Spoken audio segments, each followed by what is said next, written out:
सभी सनातनी माताओं बहनों को जय जय श्री राम, जय माता जी।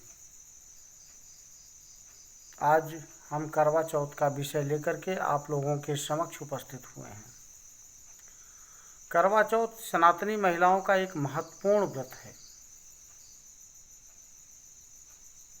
और इस व्रत का अनुष्ठान कार्तिक कृष्ण पक्ष की चतुर्थी तिथि को किया जाता है।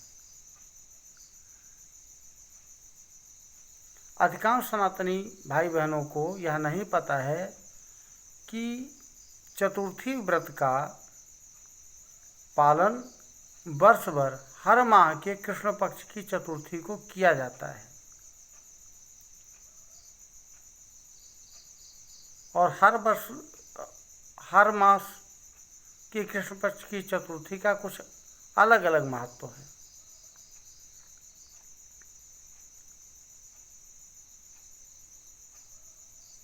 परंतु कृष्ण पक्ष की चतुर्थी जो कार्तिक मास में आती है, इसका एक अलग महत्व है।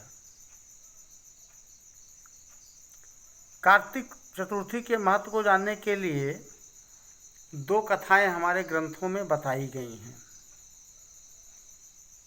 पहली कथा है, जब सत्यवान का वरण करके, मानसिक वरण करके सावित्री जी अपने पिता के राज्य में पहुंचती हैं, पिता के समक्ष पहुंचती हैं और उन्होंने यह बताया कि हमने अपने पति रूप में एक युवा का वरण कर लिया है। और वे जब परिचय बताती हैं तो जैसे ही सत्यवान का नाम आता है, चूँकि राजा अश्वसेन के पास नारद मुनि बैठे थे, वे तुरंत कहते हैं कि इस बालक की आयु तो बहुत कम है, ये अल्पायु व्यक्ति है। राजा अश्वसेन बहुत प्रयास करते हैं मनाने का, लेकिन सावित्री ने कहा कि हमने वरण कर लिया है, अब हम किसी भी कारणवश अलग नहीं हो सकते हैं, क्योंकि इससे हमारे सतीत्व को धक्का लगेगा, सतीत्व को क्षति पहुंचेगी। तब राजा अश्वसेन के चिंताओं को देखते हुए नारद मुनि ने इस चतुर्थी व्रत का संकल्प सावित्री से कराया और सावित्री ने पूरे वर्ष चतुर्थी व्रत का पालन किया पूरे मनोयोग के साथ।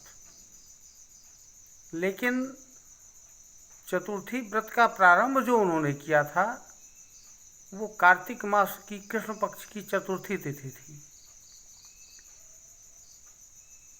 और हम में यह कथा तो विदित ही है कि जब आयु क्षीण होने के बाद वट वृक्ष के नीचे सत्यवान ने अपने प्राण त्याग दिए, तो सावित्री ने अपने सतीत्व, दृढ़ निश्चय और अपने व्रत के फल के प्रभाव से यमराज से अपने पति के प्राणों को तो वापस ले ही आई, लेकिन साथ में अपने सास ससुर की आँखें, राज्य तथा अपने पिता के लिए संतान सब प्राप्त कर लिया था।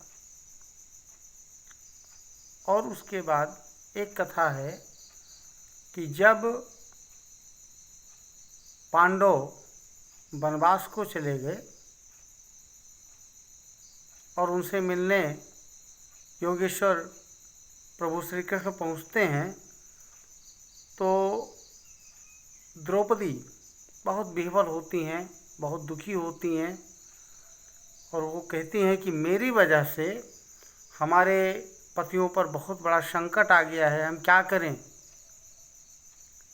तब योगेश्वर कृष्ण ने उन्हें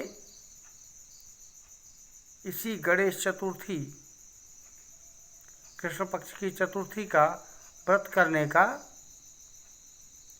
और अनुष्ठान करने का निश्चय करवाया। और द्रौपदी ने भी पूरे वर्ष चतुर्थी व्रत का पालन किया, 12 वर्षों तक अनवरत। और इस व्रत का प्रभाव ये हुआ कि पांडवों को राजपाट मिला, वे दीर्घायु को प्राप्त हुए। और द्रौपदी ने भी व्रत का प्रारंभ संयोगवश कार्तिक चतुर्थी को ही किया था।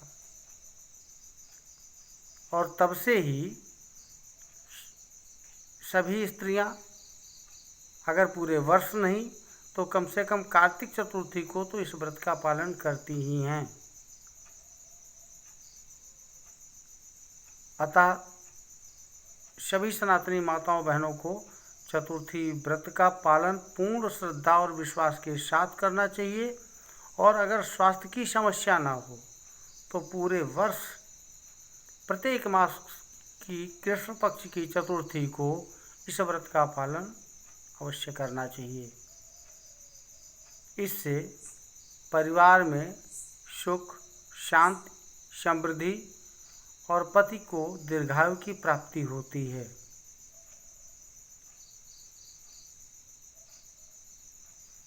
जय जय श्री राम, जय माता जी।